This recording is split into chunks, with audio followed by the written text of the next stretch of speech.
अयोध्या में एक संत थे। वो संत क्या करते थे? स्वरूप सरकार की सेवा करते थे। बहुत ध्यान से सुनना। स्वरूप सरकार किनको कहते हैं?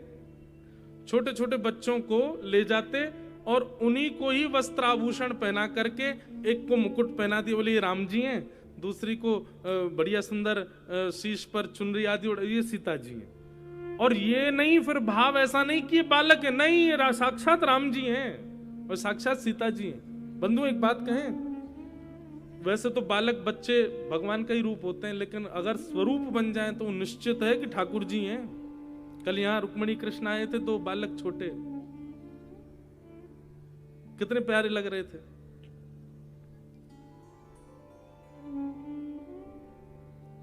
एक बार वृंदावन की एक घटना सुनाऊं, स्वरूप सरकार की। हमारे वृंदावन मथुरा बरसाने में अब तो भीड़ इतनी बढ़ गई, अब तो ऐसा नहीं होता, लेकिन पहले भी हमने दर्शन किया है कि वृंदावन में आप परिक्रमा लगाओ तो जगह जगह पर छोटे छोटे स्वरूप सरकार बैठे रहते हैं। वृंदावन की परिक्रमा में, कभी बरसाने की परिक्रमा में, बहुत ध्यान से सुनना। तो एक बार हमारे ब्रज के रसिक संत क्या करते हैं, उनको साक्षात भगवान मानते हैं। छोटे छोटे बालकों को चरणों में गिर गए, जय जय कछु आज्ञा करो, तो उनके हाथ से कभी रेवड़ी खा लेंगे, उनको कुछ खिला देंगे, ऐसा नियम चलता है। एक बार एक बाबा ने स्वरूप सरकार को प्रणाम किया तो ठाकुर जी सिर पे हाथ फेरे, बाबा बोले जय जय आज्ञा करो कछु, मेरा भजन कैसे बढ़ेगा? बोले बाबा तू तो मरवे वारो है। बाबा के तो नेत्रन में आंसू आ गए, बोले अरे जय जय जी कहा बोलती हो, जय जय ऐसे मत कहो, कछु बदल दो, कछु और कह दो, आप ऐसे मत बोलो, आप ऐसे क्यों कह रहे हो? इतना रोए बाबा, इतना रोए। ठाकुर जी थोड़ी देर तक तो रेवड़ी एवड़ी खाते रहे, वो स्वरूप सरकार। थोड़ी देर बाद, चल अब तो कछु ना होगो, ना मरेगो तू, और तो पे जो संकट आएगा सब हम हर लेंगे, तू रहने दे, तू रोवे मत। बाबा बोले जय हो सरकार, आज के बाद मत बोलियो ऐसे। बोले ना बोलेंगे, जा चलो जा। बाबा तो चले गए। अब स्वरूप सरकार 8-9 वर्ष के थे। अब वो तो रात्रि में अपना सब श्रृंगार आदि उतार दे, सामान्य बालक बन गए। 5-6 दिन बाद कहीं ब्याह में, वो जो स्वरूप कृष्ण का बने थे, वो कहीं किसी ब्याह में बरसाना नंदगांव कहीं जा रहे थे और मार्ग में एक हादसा हुआ और पूरी गाड़ी में केवल उनके प्राण गए और किसी के नहीं गए। जब बाबा को ये बात पता चली, इतना रोए, बोले कि हमारे प्राण को सरकार ने अपने ऊपर ले लिया। वो आज भी हैं बाबा, और वो आज भी बस रोते ही रहते हैं कि ठाकुर जी हमारे प्राण आ रहे हमारे ऊपर, हमने क्यों कह दे कि ठाकुर जी ऐसा मत बोलो। हमारे वृंदावन में, अयोध्या में, चित्रकूट में स्वरूप सरकार की बड़ी महिमा है। उनको साक्षात ठाकुर जी माना जाता है। बस बालक होने चाहिए छोटे, बाल अवस्था में बस उनका तिलक विलक लगा के मुकुट पहना दो। वृंदावन में वो जो बोल देंगे ये समझ लो ठाकुर जी हैं, ये ठाकुर जी ही बोल रहे हैं। ऐसे स्वरूप सरकार। आज भी वृंदावन में रासलीलाएं होती हैं, तो रासलीलाओं में जो ठाकुर जी बनते हैं ना, वो बिना वस्त्रों के भी अगर घूम रहे होंगे पैंट शर्ट में, तो भी उनको ठाकुर जी ही बोलेंगे, क्योंकि ये मंच पर ठाकुर जी बनते हैं। हमारे पूज्य पिताजी महाराज को ठाकुर जी क्यों कहते हैं? इसीलिए तो कहते हैं, वो जब 8 वर्ष के थे तो पंडित श्री राम स्वरूप जी महाराज की रासलीला में कृष्ण बनते थे। कृष्ण बनते थे तो जब अपने स्वरूप में नहीं होते थे, बाहर घूमते थे, गुरु जी के साथ विद्यालय जाते थे, तो वृंदावन के सब लोग कहते थे देखो ठाकुर जी जा रहे हैं, ठाकुर जी जा रहे हैं। रात में रासलीला में कृष्ण बनते हैं, इसी से उनका नाम ठाकुर जी प्रसिद्ध हो गया। फिर जब वो कथा करने लगे तो सब लोग यही कहते हैं, वो कौन की कथा? बोले उन्हीं की कथा, वो ठाकुर जी बनते थे, ठाकुर जी। तो इसीलिए पिताजी का नाम प्रसिद्ध हो गया ठाकुर जी।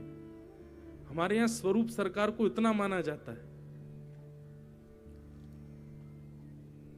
आज भी ब्रज के कई संत हैं, अब स्वरूप बनते थे तब तो इतने थे, अब खूब बड़े बड़े हो गए, लेकिन आज भी ब्रज के कई संत ऐसे हैं कि वो बड़े रूप में भी आ जाते हैं ना, तो उनको ऐसे कहते हैं हमारी गोद में बैठ जाओ, आप तो स्वरूप सरकार हो। बचपन में लाल जी का स्वरूप बनते थे। इतना विश्वास। तो अयोध्या में एक संत थे, वो छोटे छोटे बालकों को स्वरूप राम सिया जी का बना के और सावन के महीने में एक वृक्ष पर झूला डाल के उस पर बच्चों को स्वरूप बना के झूला झुलाते थे। खूब सुंदर प्रसादी बनाते और रोते रहते। उनको भाव यही था कि राम जी और सिया जी झूल रहे हैं। एक दिन झूलते झूलते झूलते वो स्वरूप सरकार तो बेचारे बालक, उनने अपना मुकुट उतार दिया, फेंक दिया। बाबू बोले जय जय जय जय, कहा भयो? बोले मैं थक गया हूं, अब मैं घर जा रहा हूं, मेरा मन ना कर रहा झूलवे को।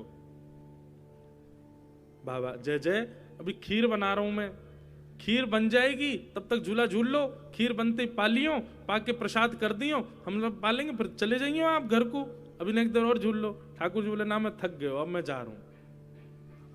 अब स्वरूप बालक है, वो तो चलते हुए झूला में से कूद गए, कूदे तो नहीं गिर गए। बाबा को लगी अरे राम राम, मेरी वजह से इतना श्रम है। बोले नहीं मानोगे, आप घर जाओगे अपने? बोले हाँ मैं तो घर जाऊंगा। ठीक है तो जाओ आप घर, आप मेरे आश्रम से बाहर निकलोगे, मैं कुआं में कूद जाऊंगा। अब छोटा बालक, उसको कहां तक रोको? वो अपने भाव में आ गए। वो ठीक है, हम तुम कूद जाओ, हम जा रहे हैं। अब जैसे कहीं तुम कूद जाओ, बाबा तुरंत गए और कुआं में कूद गए। अब छोटे छोटे बालक वो क्या संभाले? और जो राम जी बने थे वो बेचारे घबरा गए, बोले बाबा कुआं में कूद गए। तो ऊपर से वो कूद गए, बोले बाबा ऊपर आ जाओ, ऊपर आ जाओ। बोले नहीं मैं नहीं आऊंगा, मैं तो यहीं प्राण त्यागूंगा, जाओ आप घर चले जाओ अपने, आपको मेरी सेवा रुचि नहीं लगती ना, जाओ चले जाओ। अब बेचारी नन्ही सी एक किशोरी जी, वो सीता जी बनी बैठी झूला झूल रही थी धीरे धीरे। बहुत देर तक राम जी मनाते रहे, नहीं आए बाबा। इतने में झूला थोड़ा शांत हुआ तो छोटी सी जो किशोरी जी थी वो कूदी। वो जैसे ही आई और उन्होंने जैसे ही कुआं में झांका, बाबा ने जैसे देखा श्री जी झांक रही हैं, हमारी सिया जी झांक रही हैं। अरे अरे श्री जी आप मत झांको, बहुत गहरा डर लग जाएगा आपको, आपको हृदय बड़ा कोमल है, आप घबरा जाओगी, आप नीचे मत झांको, मैं आ रहा हूं, ऊपर आ रहा हूं। आप उन्होंने कुछ कहा नहीं, केवल झांक करके देखा। इतने में ये बात, नहीं आप नीचे मत देखो, बहुत गहरा है, आप डर जाओगी, मैं ऊपर आ रहा हूं।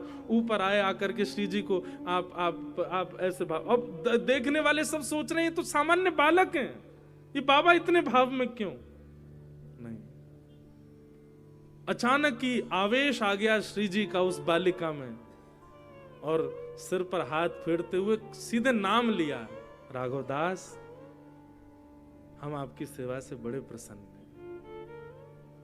उस बालिका के माता पिता अचंभित, ये कैसे बोल सकती है ऐसे, इसको इतनी शुद्ध हिंदी कहां आती बोलनी? पर एक क्षण के लिए आवेश आ गया श्री जी का, विश्वास। ऐसे स्वरूप सरकार